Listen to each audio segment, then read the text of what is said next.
All right, so welcome back for the third session of the workshop today. And where we're starting now is with a fairly basic sort of notion of a model of the psyche, which was popularised by Freud towards the end of the 19th century. And basically it's suggesting that, like the iceberg, that we're sort of familiar with, the notion being that only a small amount of the iceberg is actually above water level and the vast majority of the iceberg is below the water level. This is used as an analogy for the human psyche or the mind, in that the water level is analogous to our level of consciousness, with the idea being that our mind or our psyche is made up of both a conscious level, things that we're consciously aware of, and below our level of consciousness is the vast bulk of the human psyche or the mind, which is referred to as either the subconscious or the unconscious mind. So think of the analogy being to an iceberg. Now it's interesting to note that while this sort of notion of the model of the human psyche is usually attributed to Freud, Freud wasn't the first person that was suggesting that unconscious realities exist within human psychological functioning. And in fact, this notion can be traced all the way back to the ancient Greeks, ancient Greek philosophers talked about the unconscious mind.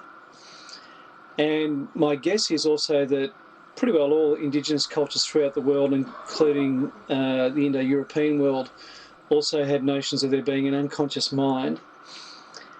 And it seems that Freud was perhaps one of the first people that chose to study this notion of the unconscious mind in a scientific manner. So the idea had certainly been around for quite a long time before him, but he brought a scientific approach to studying it. And of course, the notion of the conscious and the unconscious mind was one of the cornerstones of the approach to psychotherapy and more broadly a school of psychology which he developed, which is referred to as psychoanalysis. Interestingly, psychoanalysis is not the only type of depth psychology, and these approaches are referred to as being depth psychologies simply because the notion being that there's a deeper reality in the unconscious mind compared to what it is that we're simply consciously aware of. So the notion of depth in depth psychology pops up in a range of different types of depth psychologies, and psychoanalysis is simply one of those. Certainly it's the most famous, I guess you could say. But William James was the originator of psychology in America. He was an academic philosopher, and like the other academic philosophers in Europe that chose to use scientific methodologies in order to address age-old philosophical issues and problems relating to the human mind, in Europe and in America, under the leadership of William James, it was these people that basically started the academic discipline of psychology in universities towards the end of the 19th century. So William James is also referred to as being a depth psychologist, although he's clearly not a psychoanalyst. Another interesting fact about William James, and I guess also about Freud to a certain extent, is that for many, many decades, their theories were just viewed as being speculation, and in fact, particularly Freud underwent a lot of criticism both during his lifetime but also in the decades since his death. He died in the 1930s. A great deal of criticism has been directed at Freud, and in the last 10 or 15 years there's been an absolute explosion of research and rich information from neuroscience. So with the imaging technologies that have become popular within medical science, functional MRI scans of the brain are able to detect what's going on in the brain in real time, and able to detect what's going on in the deeper structures of the brain, deeper than just the level of the neocortex. And this has been an absolute breakthrough in neuroscience. This technology has allowed an enormous amount of research in neuroscience to be done in the last 10 or 15 years. And as a result, I guess the human brain's always been viewed as being something of a black box, that we don't really know a whole lot about what's going on within it. And in the last 10 or 15 years, this story is really beginning to change. Of course, there's still an enormous amount of information that we need to gain about the brain and its functioning, and I guess insofar as the amount of information, we're probably still just scratching the surface. But compared to what was known about the brain and brain functioning even 10 or 15 years ago, there's been incredible advances in this sort of knowledge. And in a lot of these research results, the neuroscientists are actually finding a great deal of support for many depth psychology notions, including those notions of Freud as well as William James. So rather than just being an object of criticism and ridicule, contemporary neuroscience is sort of re-elevating people like Freud back into being in a fairly credible position in the Hall of Fame of Psychology. Because, as I said, a lot of research results are actually supporting much of the theoretical constructs which Freud was proposing well over 100 years ago. And of course, one of the things that contemporary neuroscience is supporting is the fact that our minds are clearly both, we have an element of a conscious mind, and clearly we have a very large element of an unconscious mind / brain, in that most of what's actually going on in the mind / brain is actually operating at a less than conscious level. And if you read much contemporary neuroscience, you find repeated references to unconscious brain processes. So clearly there's a whole lot of evidence around these days to support this sort of model, this iceberg model of the human mind or psyche, and it's been well and truly supported by brain science. Okay, so there's the typical psychological dynamics are involved in talking about this model of the psyche of the mind. And in a nutshell, everybody has experiences of unpleasant emotions such as fear or anger or guilt, anxiety, shame, sexual conflicts, identity problems, dependency issues, etc. We tend to not feel good about these types of emotional experiences. They are, for the most part, fairly unpleasant. And we also have self-concepts, our sense of who we are, and generally we want to be able to protect our self-concepts, and we will not always behave in accordance with these self-concepts, and this fact alone can be quite psychologically threatening. So often our behaviour will be out of accord with our sense of who we are. And also there can be unconscious urges, such as with Max, who I mentioned in the earlier sessions today. It's quite possible that at a very deep level he may have wanted some kind of revenge on his brother, which may involve some kind of murderous rage against him. Max certainly had a self-concept as being a reasonable human being and not a potential murderer. So the idea is that if this murderous rage was in fact bubbling away at him at an unconscious level, that would have been extremely threatening to his self-concept. He couldn't both view himself as being a reasonable human being and a potential murderer at the same time. What's being proposed by people like Franz Alexander and John Sarno is that our physical experience, and here we're talking about chronic pain, but it can also extend to other kind of chronic health issues that I've already mentioned. But these kind of conditions can actually act as a defense mechanism to prevent a threat to the self-concept by unacceptable emotions. So we may want to view ourselves as being quite courageous people, but the reality is certain situations may very well elicit fear in us. We may want to view ourselves as being an even-tempered person and a reasonable human being, but at a very deep unconscious level, as I mentioned with Max, there could be unconscious rage or anger bubbling away. We may, at a deep level, have feelings of guilt relating to things that we've done in our lives that we don't feel good about, but we don't really want to have this guilt erupting into our conscious awareness. There may be anxiety, there may be shame, there could be sexual conflicts, etc. Now, all these kind of psychological factors and unpleasant emotions can be operating at a very unconscious level. And by that, I think another useful analogy is to imagine a whole bunch of pots of water on a gas stove, each with a different burner. And we can imagine our unconscious or subconscious mind as being a collection of all the emotional experiences that we've ever had in our life, and each of these different emotional experiences are contained in a different pot of water.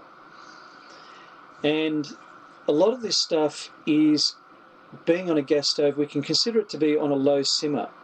So the water is kept lukewarm, it's not dead and cold, and for the most part it's not bubbling up, the gas isn't turned right up, and it's not bubbling up and erupting out of the pot, but it's sitting there on a low simmer. Now, in these pots of water can be experiences relating to our past of fear, anger, guilt, shame, sexuality, conflicts, etc. And these can be based on experiences that we've had in our life, often going back to childhood and adolescent experiences, and as well as early adulthood. And these are problematic pots of water in that they contain unpleasant emotions. Now, as long as this stuff is sitting there at an unconscious level, on a low simmer, then it's not going to be too threatening to our sense of who we are. However, it's quite possible for experiences that happen to us now that can tap into a vein of similarity relating to any of these unpleasant emotions, and thereby turn up the gas or turn up the heat on any of these pots of water. So, as an example I gave before, let's say with fear and anxiety, we may have been raised by abusive parents that were extremely angry with us and abusive a lot of the time, and we've managed to put this into a pot, and it's sitting there as a pot of lukewarm water on a low simmer back in our unconscious mind somewhere, and not causing us too many problems until either our spouse or a person in a position of authority like a policeman or our boss speaks to us in a certain way or looks at us in a certain way which indicates disapproval. And this can be similar enough to tap into a vein of similarity that goes back into our storehouse or a warehouse, which the unconscious mind is, and taps back into, because it's similar, taps back into a particular pot of water which relates to the nasty or abusive way that our parent used to treat us. Because it's similar enough, it turns up the gas on that particular stove, and rather than sitting there on a low simmer, the emotional content of that pot begins to boil up. It heats up, it builds up a head of steam, and it continues building up steam until it begins to bubble and boil over. And the prospect is that it could reach such a level of intensity and bubbling and boiling over that it may actually erupt into our conscious awareness. Now, we may be viewing ourselves, we may be in our 40s or 50s, and viewing ourselves as being very competent, capable, quite courageous adults. We've faced all sorts of adversities in our life, and this sense of competence and courage is very much a part of our self-concept. However, this fear and anxiety that's bubbling away at a less than conscious level, were it to erupt into our conscious awareness, could be so threatening to our self-concept, our sense of who we are, that it actually poses a real psychological danger. So the notion is that at the point where this stuff is threatening to burst into our conscious awareness, some part of our mind/brain is quite aware of everything that's going on within our organism, including our psyche, and is aware that this is emotionally threatening and unpleasant material that's likely to cause some kind of psychological or emotional meltdown within us were it to erupt into our conscious awareness. And rather than allow that to happen, this protective part of our mind/brain is able to generate a very real physical pain or some other kind of real health condition, ill health condition, in order to monopolize our attention. So at the point where we're just about to become aware of what's bubbling away and just about to erupt into our conscious awareness, maybe the feelings of anxiety and fear, some part of our mind/brain is able to use very real biological pathways, and I described ischemia before, and oxygen deprivation, in order to generate a very real physical pain. And let's say with muscle pain, it will do that by constricting the blood vessels, muscles around the blood vessels, taking the blood and therefore the oxygen to particular muscles in our body which are vulnerable to psychogenic pain. And as a result of the ischemia that follows on from that oxygen and blood deprivation, we will wind up being in very real significant pain. And the muscles in the back, neck and shoulder are particularly vulnerable to ischemia. Now, once the pain begins, as anybody that experiences chronic pain knows, once pain begins, it's almost impossible to ignore. In fact, we are neurologically designed to not ignore pain. We're neurologically designed to pay a great deal of attention to pain because pain is one of our body's great alarm systems. It's alerting us to something that we need to pay attention to. So there's very good evolutionary value for us paying attention to pain, and we are neurologically geared up to bring our attention to the pain. If that's what's going on, that becomes the biggest thing that we're actually thinking about. Now, as long as our mind/brain is focused on the pain which we're now feeling in our back, neck or shoulder, or anywhere else in our body for that matter, then the emotionally threatening material that was threatening to burst into our conscious awareness is able to settle back into the unconscious where our mind/brain figures it belongs. And as such, you can see that this kind of psychophysiological pain actually acts as a defense mechanism in order to prevent the self-concept from these unacceptable emotions. Now, self-defense mechanisms come in a range of different forms, and we'd all be familiar with those when they're pointed out. So denial is a great defense mechanism. So we will often find this going on if our spouse or our partner says to us, "Why are you so angry?" And we say, "I'm not angry, what are you talking about?" So denial. Or, "Why are you looking guilty?" I'm not guilty about anything. What are you on about? Good examples of denial as a defense mechanism. We don't actually, it's not so much that we're lying to our partner, but we actually don't want to admit to ourselves that we're feeling guilty or feeling angry. And a part of our mind/brain is able to defend us against that emotion, and denial is a strategy used to do that, a psychological strategy. Other ones are minimalising. So if we've been treated very badly by a friend and we feel actually at a deep level we feel really quite wounded by that, we might say to another person, "Oh, it really doesn't matter, it's no big deal." We can minimise, again, we're not lying to the other person, we're not even lying to ourselves, but some part of our mind/brain is engaging the use of a defence mechanism, in this occasion minimising, in order to keep the full power of that distressed emotion at an unconscious level. It doesn't want the full depth of despair to erupt into our conscious awareness. There's a whole range of different kinds of defense mechanisms: repression, suppression, as I mentioned, denial, minimalization, projection, where we will see the undesired characteristic that's operating within us, and rather than seeing it within us, we'll see it in somebody else, and we'll project this onto somebody else. So in fact, on another occasion when your spouse or your partner is saying to you, "Why are you so angry?" and in reality you may not be angry at all, but it may be your partner that's actually angry, and rather than admit that to themselves, they're projecting this anger onto you. So that's just simply another example of a defense mechanism. Now, psychogenic pain or psychophysiological pain or TMS pain, whatever you choose to call it, is simply another defense mechanism which our mind/brain is able to use in order to prevent unpleasant and psychologically threatening material to erupt from our conscious awareness, from our unconscious into our conscious awareness. It seems that our mind or brain will do just about anything that it can in order to prevent certain threatening material from erupting into our conscious awareness. Obviously, our mind or brain is preferring us to experience chronic pain than have us experience emotional or psychological pain. Our mind or brain is much more fearful of psychological pain than it is of physical pain. And it's quite possible that the part of our mind or brain which is actually generating the pain is actually aware that it doesn't need to fear the physical pain, simply because, as I said before, psychogenic or TMS pain is for the most part harmless and highly reversible. Whereas our mind or brain knows that the unpleasant emotions that it wants to protect us from are generally far from harmless.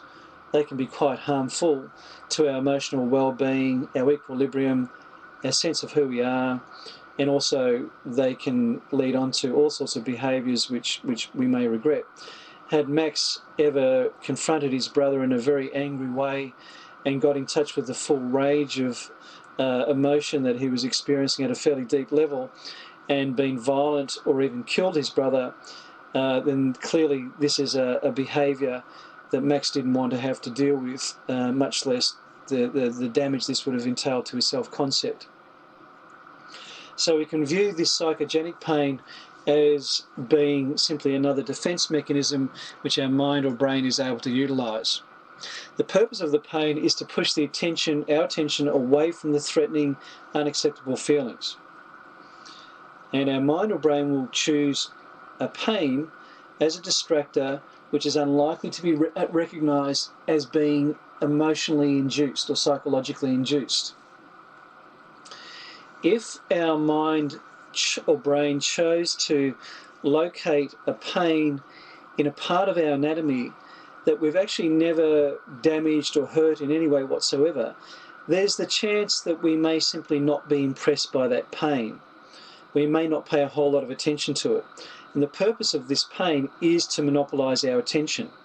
It wants to capture our attention and maintain our attention.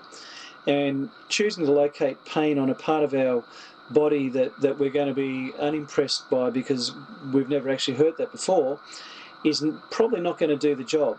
So our mind or brain is much more likely to locate a psychogenic pain on a part of our anatomy that we know has been damaged in the past through some kind of injury.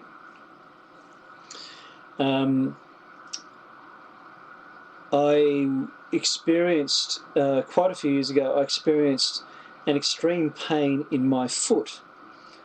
From memory, it was my right foot, and this is going back close to 18 or 19 years ago. So my memory about it's a little bit sketchy. However, I do remember for several weeks the pain in my foot being so intense that it was actually difficult for me to walk. And as the days and the weeks went on with this intense foot pain, I became more and more convinced that there must be something broken in my foot, something really askew was going wrong with it. And what I knew was that my foot had been crushed, although I'm not sure whether it was broken or not, or whether bones in there were broken, but my foot was certainly crushed in the car accident that I was in when I was 18 years old. Now, I knew this about my foot. And it was probably a perfect place for my mind/brain to locate a TMS pain, because I was actually going to take it seriously. If it located the pain in a part of my body that didn't seem to relate to any injury that I'd ever had, it might have been harder for me to take seriously and therefore harder to monopolise my attention. But my mind/brain chose to locate the pain in a part of my anatomy where I knew that I'd actually been injured. And as a result, I was really quite convinced that there was something seriously wrong with my foot. I wasn't able to ignore it or dismiss it as being unimportant.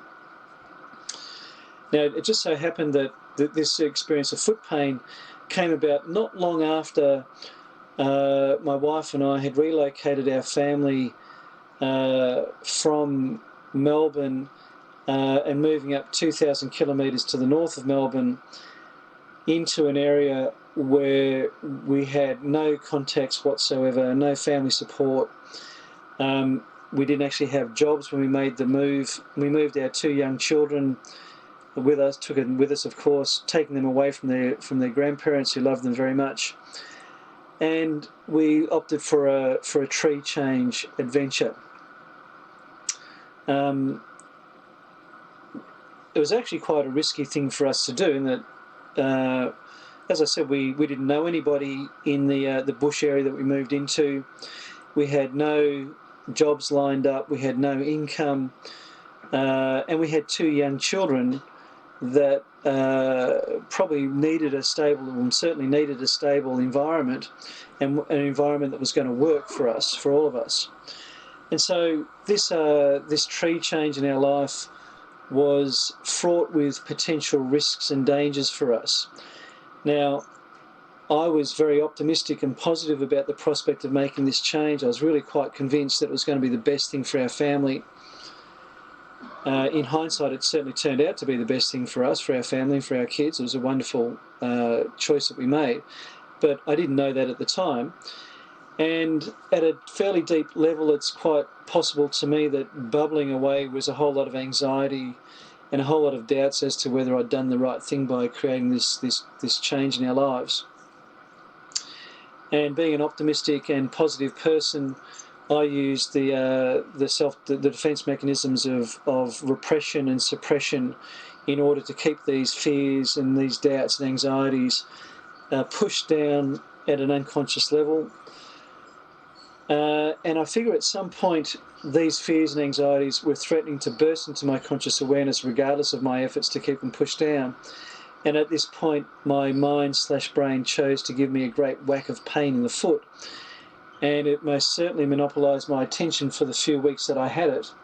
And by the way, this is a long time before I knew about psychological factors being important in causing chronic pain, or even acute pain, for that matter.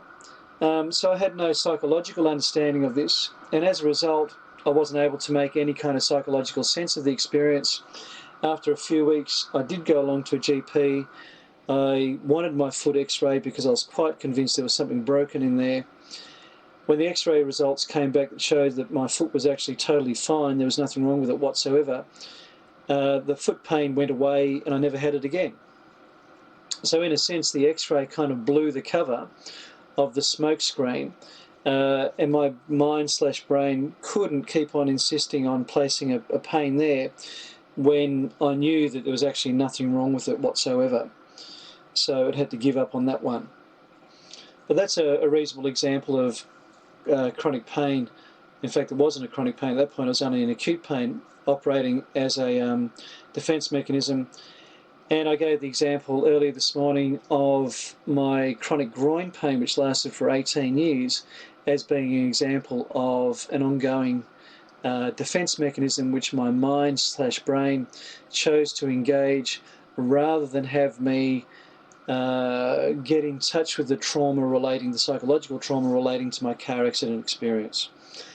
And many, if not most of the clients that I've worked with that have presented with this painful condition as well, in various parts of their anatomies, clearly, once we've got down to it and we've worked out what it's about, we can clearly see that this pain is operating as a defence mechanism for them as well. Okay. The other interesting thing is that it's not only traumas or negative events in our lives or in our histories that can generate psychogenic pain. And in fact, I've worked with quite a few clients whose chronic pain has begun with what were actually happy events in their lives. And I can think of one reasonably young woman that I worked with. For about 3 years before I met her, she'd been in chronic back pain. Now this woman, I think she was in her late 20s by the time I met her. She was an office worker, virtually no heavy lifting involved in her job whatsoever. And she reported that she had experienced no traumas in her life. She was well looked after by her parents and raised in a nurturing and loving manner. Experienced no significant traumatic events in her life, just the normal bumps and scrapes of childhood, but certainly nothing bad went on for her. For several years before she experienced the chronic pain, she was in what she described as being the perfect relationship with the perfect partner. She and her boyfriend lived together and got along beautifully.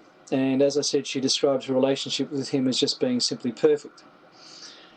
They never fought, They rarely had any disagreements. They loved and cared for each other. A wonderful relationship. Her chronic back pain began on the day that she got married. She'd never experienced chronic pain before, but she certainly experienced a great whack of it on the day of her wedding. And unfortunately for her, she spent the next 2 or 3 weeks on her honeymoon flat on her back in excruciating pain, barely able to get up out of bed and do any sightseeing in the exotic honeymoon location that they went to. An enormous disappointment for her. Since returning from her honeymoon, she was unable to return back to work because the pain was so extreme that it was even hard for her just to sit in an office chair. And she had several months off work. When she did go back to work, she was able to go back only in a part-time capacity. When I met her, she was still working just part-time and still in loads of pain.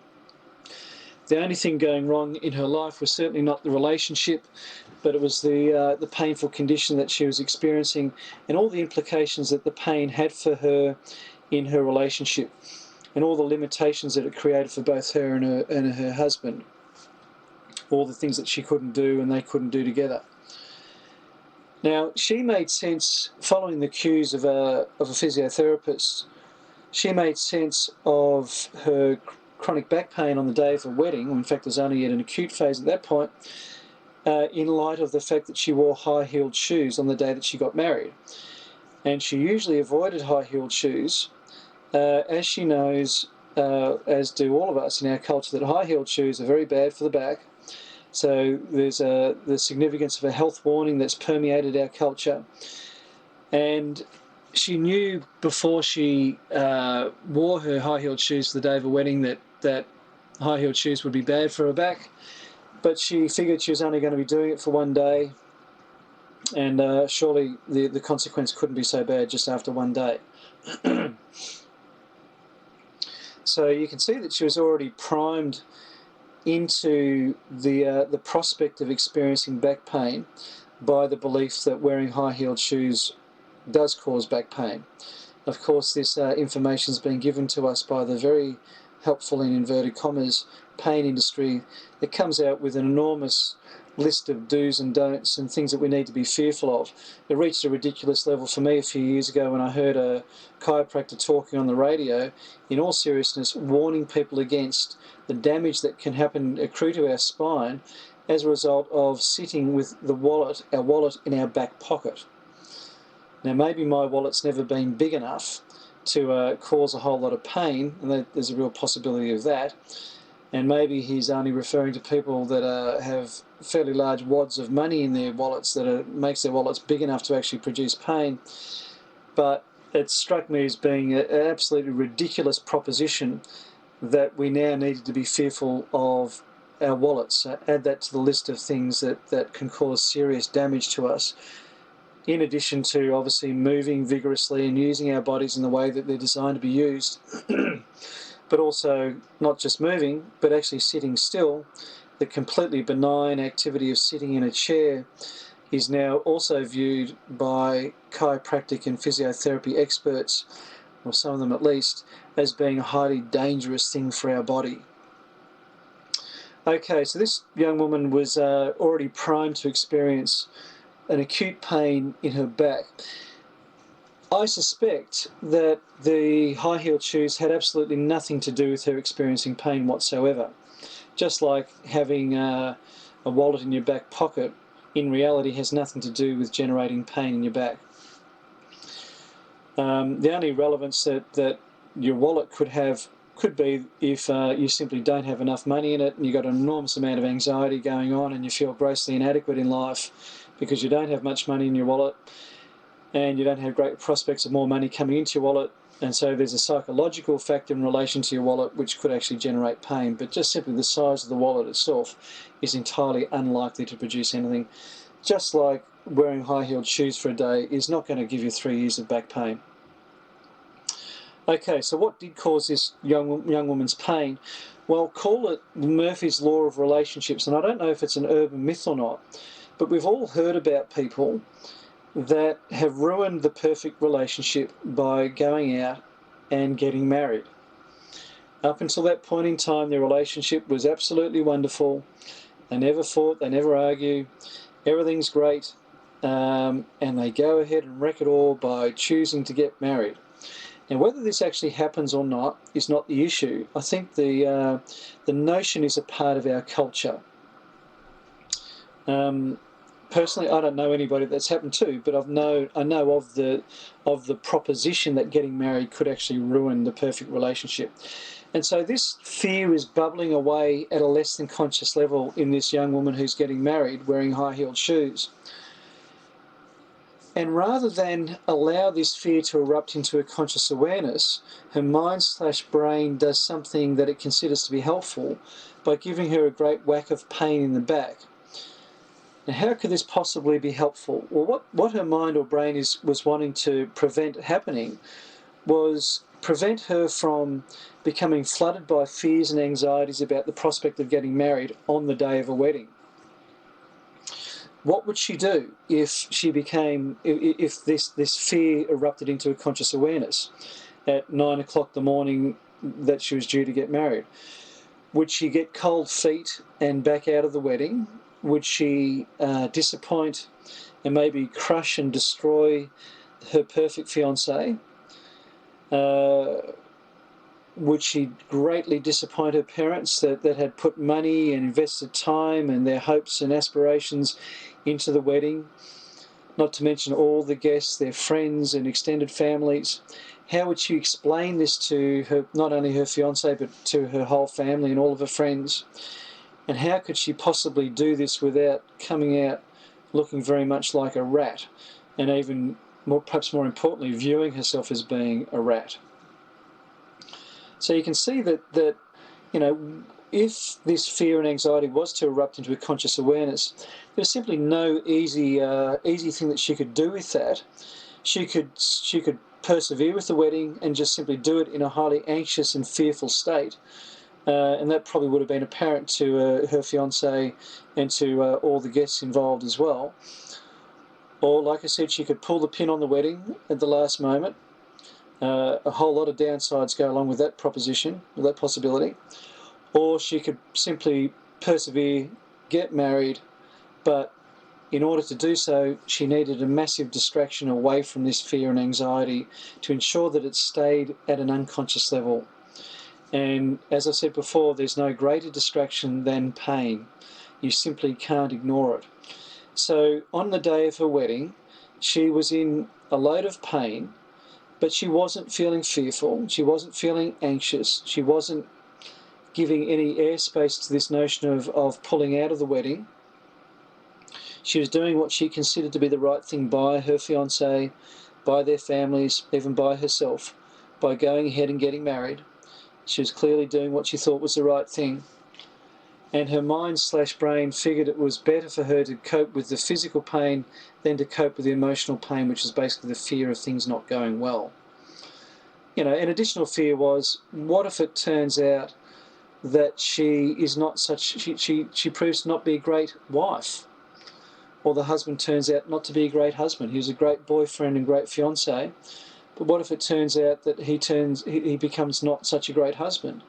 So even when there's really positive things going on in our lives, every positive also has the flip side, which is a negative possibility.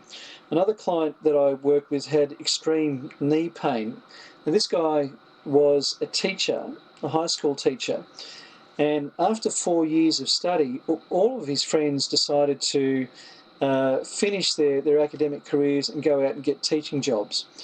My client, for his own reasons, decided that he wanted to get a doctorate of education. And so he chose to stay at university for another 3 or 4 years to achieve this goal. And eventually he graduated after 3 or 4 years of an incredible amount of work, much more additional work than your average teacher actually needs to undergo to become a qualified and capable teacher. This guy, after 3 more years of additional hard work, nearly doubling the amount of time that he spent at university, graduated as a teacher with a doctorate in education. And he landed for himself what he thought was the dream job. Now, at the time when he landed this dream job, his knee swelled up and became extremely painful to such an extent that he could barely walk.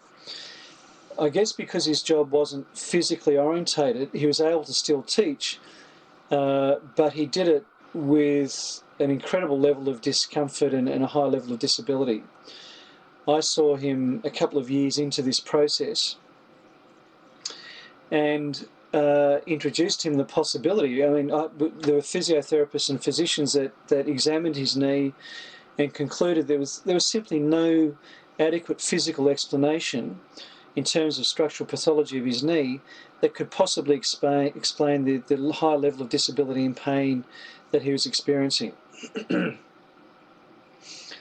And I guess as a result of the physio and the GP articulating this to my client, he was open to what I had to say about psychological possibilities. Again, let's look at the flip side of a positive coin. The positive coin is that after many years of additional hard work, he landed for himself the perfect job. And the perfect job was at this school where he, it was the ideal school for him to be at. The flip side of the coin is, what if it turned out that after all this additional work, he turned out to be a lousy teacher? Or if the dream job turned out not to be so good after all, or if it turned out that he didn't actually like teaching, or he didn't like this the perfect school that he wound up in. So like the woman that got married, with the prospect, the flip side of the coin is that what if it turns out to be a lousy marriage? For this particular guy, the flip side of the coin was, what if it turns out that I'm a lousy teacher, or teaching turns out to be a lousy job and I really don't like it? Now, this was a very threatening possibility to him, and of course his mind/brain didn't want this notion or this threat, this possibility erupting into his conscious awareness. And as a result, it gave him pain in order to monopolise his attention. Why did it give him knee pain? He hadn't done anything in particular to injure his knee, or this one more than the other knee, or any other part of his body. But as it turned out, he had a very close relationship to his grandfather, and his grandfather sustained a very serious knee injury in the Second World War. Now, it's just pure conjecture to suggest that his grandfather's knee injury had anything to do with his own knee pain. And I recognise that there's no solid evidence of that. However, it probably demonstrates a phenomenon called psychological overlay, which I'll get to in a moment. One of the important things that went on for my client was that he was absolutely appalled and disgusted in himself for having such a pain knee. He viewed himself as being entirely reprehensible and just being a pathetic human being. And I guess for him what was going on was a fairly stark comparison between him suffering from a knee pain and his grandfather suffering from a knee pain, where his grandfather had courageous war service, whereas my client had nothing remotely like that but wound up with a similar kind of pain. So as a result of this comparison, my client was full of self-loathing for himself, and my suggestion is that this self-loathing basically fed back into the distressed emotions that his mind/brain then wanted to protect him from. And this demonstrates a phenomenon called psychological overlay. And the basic proposition of psychological overlay is that we may very well start off with a particular, maybe it's an injury, an acute pain from an injury. Generally, what's called the natural history of that sort of injury, if it's a soft tissue injury, it should start repairing and healing within a matter of weeks. If it's a hard tissue injury, it really should be a matter of about 3 months or so. And that's about the time frame that the body needs to recover from injuries. If the pain doesn't begin to diminish within those kind of time frames, in fact, if the pain keeps on being elevated and keeps on maintaining way beyond the time required for that natural healing process to occur, then there's a very good chance that what's going on to maintain that the pain is in fact psychological factors. So, as I said before, our mind/brain is very able to use chronic pain or even acute pain at that point of the process as a massive distraction away from threatening psychological experience material, and thereby take the pain at a point where it should actually be diminishing as per the natural history of these kind of injuries. The pain should be decreasing. Actually maintain the pain at that level. So where a sound physical explanation for the pain begins to trail off as per the time frame that's required for the body to do the healing work, psychological factors can then begin to take over and maintain the pain at the same kind of levels. Now, what comes from that is often a state of what we call learned helplessness, which is a psychological state that chronic pain sufferers often arrive at. And learned helplessness is basically when people get to a point where they realise there's simply nothing they can do to escape a punishing situation. So most people suffering chronic pain will have tried a very wide range of different interventions to try to help. They would have tried a range of things for themselves, from ice and heat, massage, etc. Often they'll then advance on to chiropractic or physiotherapy treatment or treatment advised by the GP. And often it will be a case of one therapeutic intervention after another. And the reality is that what research demonstrates is that there are no physical interventions that have any track record with actually having positive outcomes with chronic pain. Physical interventions, there's plenty of good evidence that they work quite well with acute pain, and they can certainly be very beneficial for people that have suffered a recent injury and suffering from an acute pain. But there's simply no research evidence at all that physical interventions or physical therapy of any type actually works at eliminating chronic pain. What this means is that most sufferers are going to experience one disappointment after another as one physical therapeutic intervention after another fails, which ultimately they all tend to do, by and large at any rate. And the person then winds up in a state of helplessness. They've learned to be helpless. They haven't started off being helpless, but they wind up in this learnt state of helplessness whereby everything that they've tried to do has resulted in no relief from their chronic pain. So learned helplessness is one of the psychological preconditions for suffering from depression. In fact, there's a whole theory around learned helplessness and how that then leads on to depression. And it's all part of one physical explanation after another, leading to no solution. And of course, what results from that is basically the destruction of a person's sense that they can produce effective change in their own life, what psychologists call self-efficacy.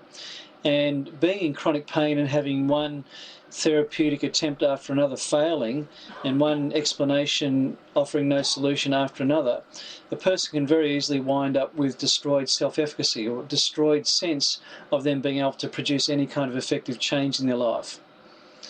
As I said before, the learned helplessness phenomenon can very easily produce depression in people, and a lot of chronic pain sufferers, as you know, suffer from depression.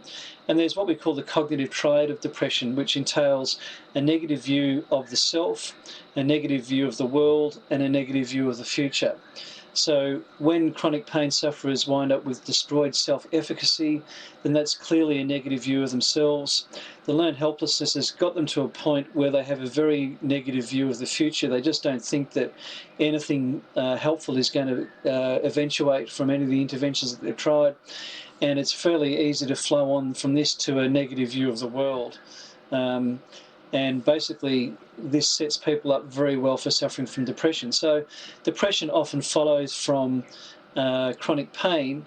And of course, the depressed emotions then feed back into the whole vicious cycle.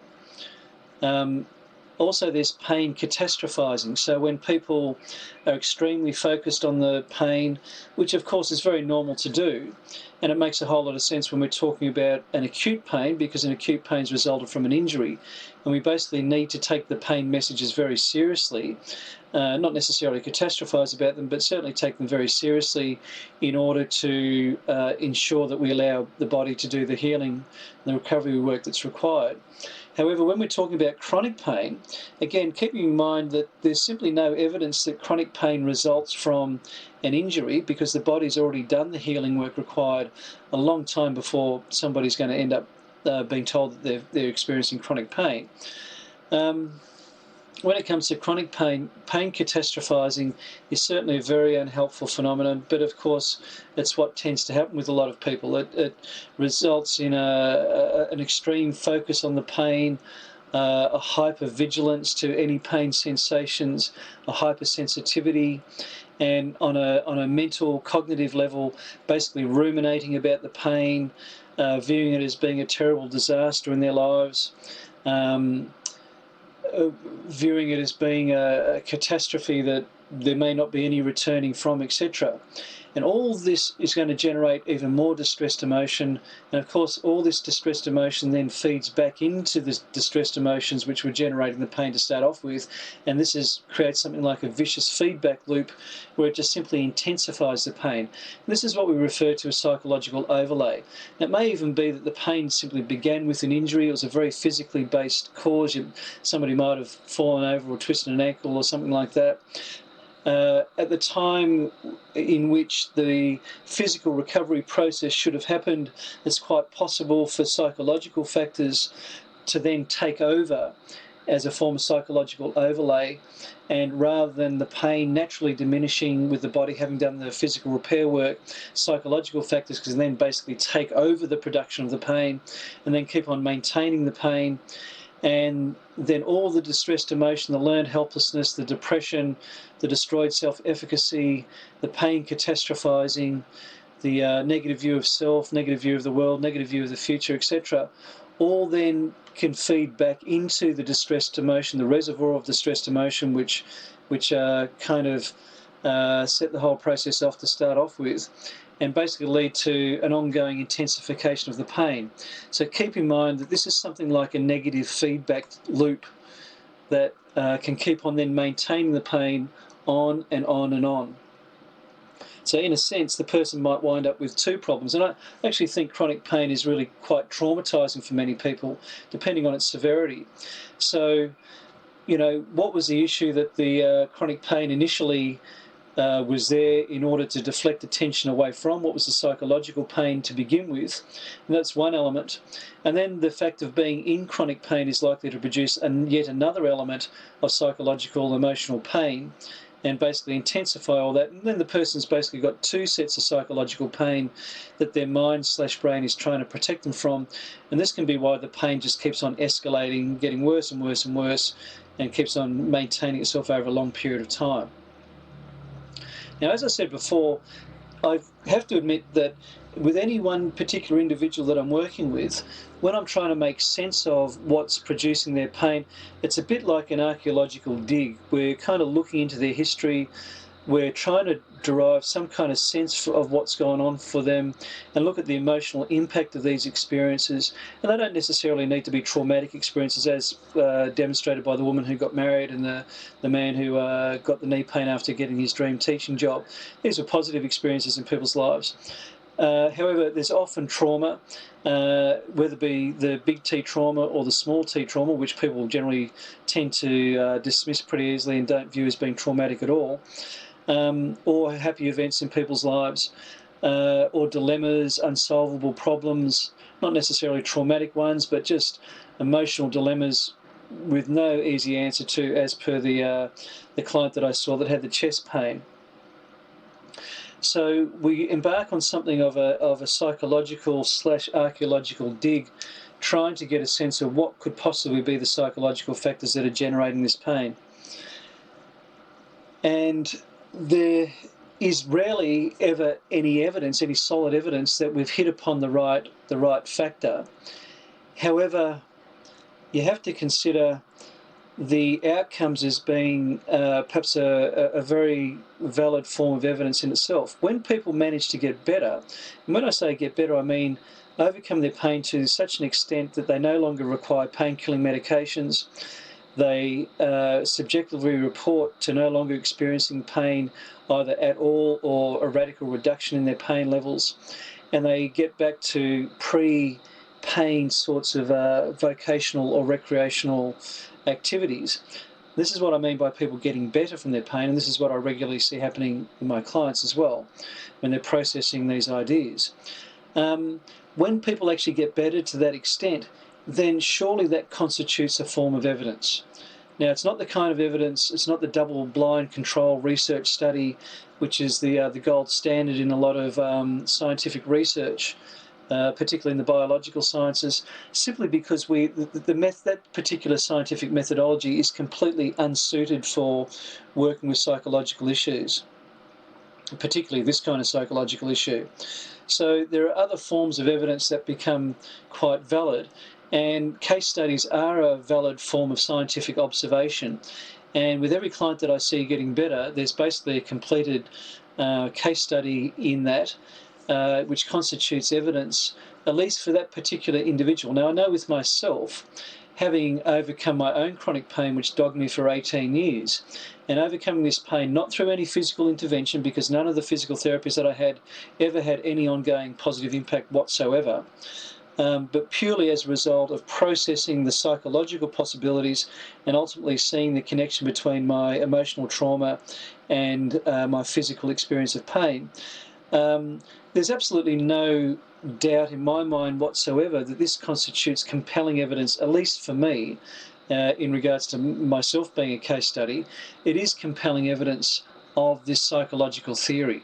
The fact that I've been pain-free ever since, and I played 7 seasons of football without any problem whatsoever from my groin, and I really tested my body in getting smashed around quite a lot and exerting myself and doing lots of running and really pushing myself as hard as I possibly could. And despite all that, experiencing no pain whatsoever in my groin, leaves me in absolutely no doubt whatsoever of the validity of this possibility, at least of this theory, at least insofar as it applies to me as a case sample of one, the case study of one.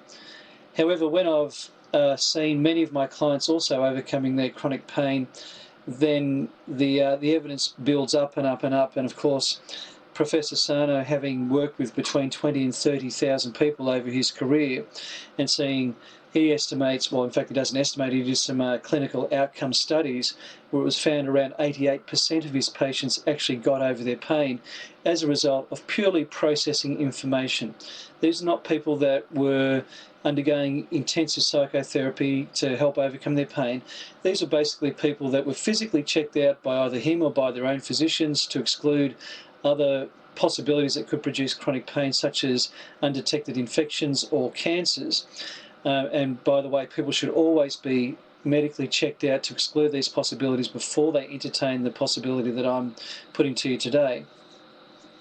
The only interventions Professor Sarno did is if these people hadn't been checked out physically, medically, by their own physicians, he would do a thorough checkup on them himself.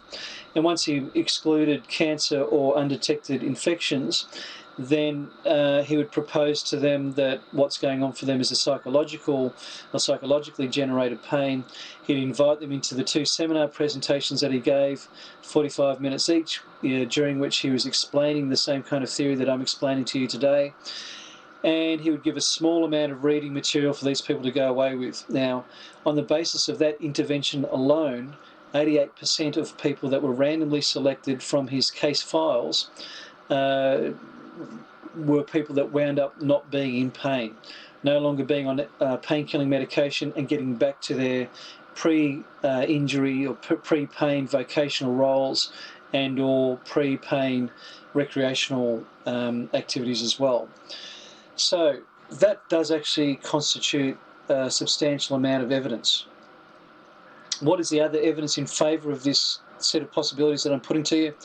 Many people have observable pathology and no pain whatsoever. In fact, as I said before, somewhere between 60 to 70% of the population over the age of 40 who are not in pain, having no back, neck or shoulder pain, actually have multiple sites of disc pathology in their spine. Over the age of 20, between the ages of 20 and 40, the majority of the population who are not in pain have at least one site of disc pathology. In fact, disc pathology is so normal, it really doesn't warrant being called abnormalities of the spine. It's statistically normal. In fact, often you'll hear spine pathology or disc pathology being referred to as grey hair of the spine, which basically means if you live long enough, you're probably going to wind up with grey hair. If you live long enough, you're more than likely going to wind up with disc pathology as well. The other interesting factor is that other people have lots of pain but no observable pathology at all, and I've worked with many of these people. I know these people are not making it up. Their pain is entirely real. However, there are simply no scans or x-rays that have been able to pinpoint or detect anything, any kind of observable pathology in their spine which could possibly explain the pain. However, these people are not making it up. And of course, there's every kind of possibility in between. Those that have multiple demonstrable disc pathology and no pain, and those that have plenty of pain and no observable pathology. As I said earlier, non-Western cultures never suffered the philosophical split brought about by the philosopher René Descartes in the 17th century, who proposed that the mind and the body are different realms of experience altogether. And it was this what's called the Cartesian split between mind and body, which then entered Western philosophy. And of course, Western philosophy was being done in Western universities, and Western universities produced Western medicine and ultimately produced Western psychology as well. And we've resulted in the situation where physicians, medical practitioners, and psychologists don't even speak the same language. Physicians act as though there are no psychological factors operating in their patients often, and psychologists often operate as though there's no physical factors going on in their clients. Not always, but often that's the case. This is purely a result of the Cartesian dualism suggested by René Descartes in the 17th century, this split between mind and body. And non-Western cultures never suffered this philosophical split. So if you look at ancient Chinese philosophy and Indian philosophy and the kinds of medical approaches that these two different cultures have generated, you'll see that there's a notion of holism as opposed to this dualism, which is a split between mind and body.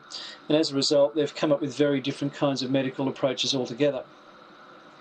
Another interesting fact is that syndromes like whiplash don't exist in some cultures at all, despite people, still suffering car accidents when they're hit from behind by another car. There are some places in Europe, some countries in Europe, where they have no insurance system that would compensate people for those kind of injuries.